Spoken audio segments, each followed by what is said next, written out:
Book 2 Section 29 Saturday afternoons were always a big deal. Zippy. Our work was never set to a rigid timetable. If there was nothing happening, most people wouldn't hang around. One thing that was set in stone, though, was Saturday afternoons. The organization liked to have everyone around on a Saturday afternoon for a lunch and a general get-together. We were, I suppose, lucky to be included, being so new to the setup and things. Many people who had been around for a long while never got to be invited to Saturday afternoons. Still, most of the time it was a drag. The structure was the same. We would be required to meet at the Marlborough at 1 p.m. The latest people were allowed to appear was 1:15. The Marley was a pub that Charlie owned in the centre of Marbella. It was nothing special, but was the chosen meeting point of the organisation. I'd normally go with Graham. We would meet up for breakfast around 11, buy a paper and generally lounge around before hitting the boozer. Generally, these early starts meant that one had to behave well on a Friday night. Fat Charlie liked things to be taken seriously on Saturday, and a fuzzy head didn't help things. Not that much business was ever done. Charlie trusted the Marlborough, but was generally there for not very long. By a little after 2 we would be in a restaurant, and there silence was the order of the day, as the big man was of the impression that walls have ears. The restaurant was decided on Wednesday or Thursday by a strange form of protocol. Should no one's birthday fall during the week, then alternately Fat Charlie or Rub and Shuffle would decide on a place. No place was to be used on more than 3 occasions in the same year, and there should be a minimum period of 3 months before returning. If someone's birthday should fall during the week, they would be allowed to choose the restaurant, subject to approval from the top 2. If there was a collision of birthdays, then the second one to fall would be passed on to the following week, or, should they prefer, they could take the translation of their name into Spanish, should it exist, then they could transfer it to their saint's day. It was a complicated system that the Italian organized via a series of spreadsheets that held everything together. After the first drinks, we would all take taxis to the restaurant. Irrespective of distance from the Marley to the restaurant, there would always be at least 6 taxis waiting outside, all Mercs, at 2 p.m. The table would be booked for 1:30. You never knew who was in the area, and often counterparts and enemies would be on the next table. This meant that conversation about work was limited, if not non-existent. Even though this was well known, attendance was compulsory. Saturday was expected of all of the top members of the organization. For absence to be permitted, extenuating circumstances would have to be provided with at least a week's notice. Illness would only be tolerated if it came accompanied by hospitalization. People had been seen arriving on crutches or with weeping wounds, preferring to suffer through the pain of a meal rather than risk the wrath of Fat Charlie. Dave even got his brother to change the starting time of his wedding so that Saturday afternoon could be fitted in. If there was a birthday boy at the table, he would be able to select the main course from the menu. No women were ever present. Wives and partners were not embraced into the organization, but expected to put up with its rules and obligations. The idea was that the financial rewards were such that they wouldn't complain. That was the theory, but many had problems balancing the role of a husband whilst forming part of an international crime cartel. Many was the time that people would have no fear walking into a situation that could result in a life or death outcome, yet had a look of pure dread and fear when they realized they were 20 minutes late for an anniversary meal.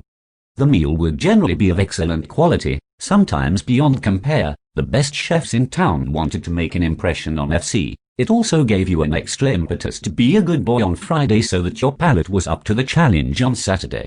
Still, Friday was often quiet as Thursday was a big work night in the Marley, me and Benny non-stop till midnight, barely having a chance to get a drink in peace, let alone partake in the famous quiz night. Still, it was nice to be in a work arena of leisure and business. After midnight most things were set up so that the minions could take on things from there. Then they were sent off to the clubs with supply to last to Saturday, when we could struggle to do another couple of hours work out of the Marley office. Things were kept moving more or less on their own. We didn't have to worry about things too much, so didn't. Our work didn't coincide with that of Graham and Gore, and it was something of a bind to have to listen to Benny's moaning that Graham was being given preferential treatment. It was easy not to listen to him. If he went on, I would walk around and return saying there was some fit downstairs. Then I wouldn't see him for a while. Liquors followed the meal as the taxis arrived to take us back to the Marley. Here was where some people jumped ship. Not always, but some of the married lads with kids would gracefully decline the invitation to go top shelf at the boozer. Most realized that it was simply easier to go along to the Marlborough and then make your exit, seen or unseen, when the party inevitably split up into different groups. By the time the coverage of the Premiership commenced, numbers from the lunch crew had dwindled, only to be replaced by hangers-on from inside and outside the organisation. Two of the people that Benny and I used were Handclaps and Readers. These were not their real names. Handclaps was a moniker I bestowed on him, as he is always claiming to have a musical past, claiming to have played bongos on a flowered-up single amongst other claims to fame, my favourite being second engineer on the B-side of the Bridewell Taxis 45. He is full of bullshit but loves to feel part of things, so we let him play. He takes the risks and does half my work for me. I just have to count the money, and as no one seems to realize, the situation suits all of us. Readers is a different kettle of fish indeed. Benny would suggest that the fish is rancid. He christened her Readers due to his conviction that she would not look out of place in the Reader's Wives section of a top-shelf one-handed read. He used her for the same purposes as I did with Handclaps, and, due to recently being unable to guarantee the team 25 goals a season, he was frequently consoled by her after a night's work. She also had another friend who was even less affectionately known as Gertie Spice, due to the proliferation of facial hair that she made no attempt to remedy. From time to time, Gore's lover, lovingly known as Rivaldo, despite the complete lack of similarity, but more often than not her arrival only signalled Gore's departure to the land of twiddling guitars and shrieking women. The football was another issue to take into account. There was a large screen and normal-sized television. A birthday boy could choose, if his team were on, though this would mean forgoing the right to choose the main course. Should this not be the case, then the decision would be made democratically. More often than not, most people were Man U, Arsenal or Liverpool, a sad reflection of our times, as most of them never spent their formative years on the terraces of their supposed beloved clubs. Still, Luton were yet to emerge from their period of transition and take the Champions League by storm. Spanish digital TV had a better offering than their British counterparts and could offer 3 or 4 games on a Saturday afternoon. By the third you were incapable of consuming any more football. Though by then, the liquids had been flowing for a good few hours. Patter was evident. Stories and glories were all around. Everyone was the top guy, until the chalice of conversational genius was handed over to the next participant in the parlance relay, and the spectacle could begin again. The Marley became my office from then on. Handclaps and Readers would make a few phone calls and then pop off on scooters to supply the hungry young creatures of the night, while Benny and I stayed behind for our special customers. It was a nice setup, reminiscent of the glory days in Luton, but with a sunnier backdrop. By the time the evening took hold of things, most people were in rather a mess that could be solved by the merest of winks, as all manner of chemicals were on hand to return the patient to temporary lucidity, pending feeling 10 times worse the next day. But, hey, there really are no free lunches in this game. Quite a few of the lads are strictly booze only, so by the time 9 or 10 comes along they are no use to anyone, slurring their words and struggling their meaningless, unstructured conversations, their drug clearly losing the battle of cool. Anyway, most of the time I am on duty, so have to maintain social veneer, except of course if a lady customer wants to show her appreciation. One of the Marley's highlights is an upstairs musical treat that happens on rare occasions. These tend to be moments such as England qualifying for the World Cup, beating Argentina, or less frequently, winning the 5.5 Nations.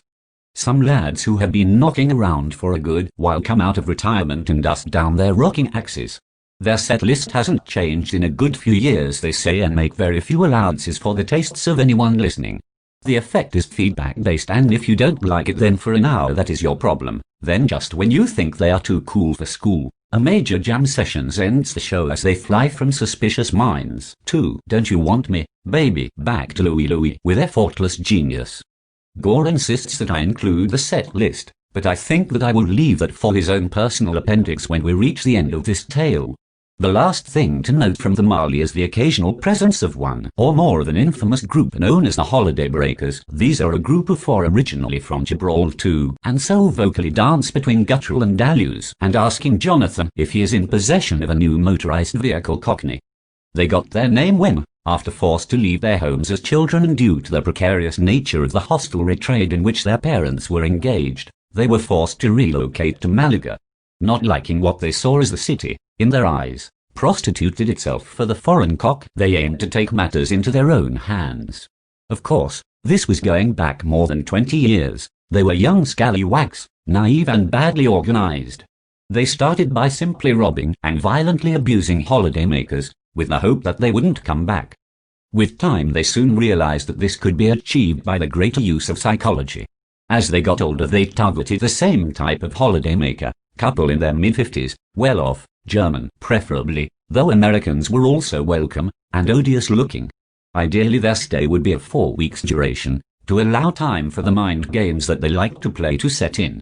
They would start with little things, strange phone calls or moving their hire car 2 spaces down the road. They liked to leave messages that made no sense with the concierge and cause calamitous accidents at nearby tables. After that they would get into the apartment, move things around, general horseplay, but definitely worrying. On the next visit they would move things into places that a normal person would never put them, toothpaste in the fridge, milk in the microwave. Then, they would leave a tape recorder with a timer that would go off in the middle of the night with readings from the Old Testament done by a friend of theirs who was Albanian. Now they were really worried. Little things would be left in the car, and then 4 or 5 rather studious-looking children would follow them round for the rest of the trip. There was no money in it for the holiday breakers, only the satisfaction that they were doing their bit. It is impossible to know how many people have never returned to Spain or have persuaded friends to go to other places. Clearly their work has failed in terms of the big picture, as nearly 60 million people visit Spain every year. Check it with Eurostat, that said they are true to their beliefs, and you don't see that very often. Word has it that they are training up the next generation, but you should never listen to pub rumors when the sun has gone down. So, whether it's a socio-political statement to preserve the natural beauty of the local area, or just for vindictive nasty fuckers who should know better, it's always good patter, and they do tell a good story. Well, one of my favorite customers has just walked in and the upstairs office doth call.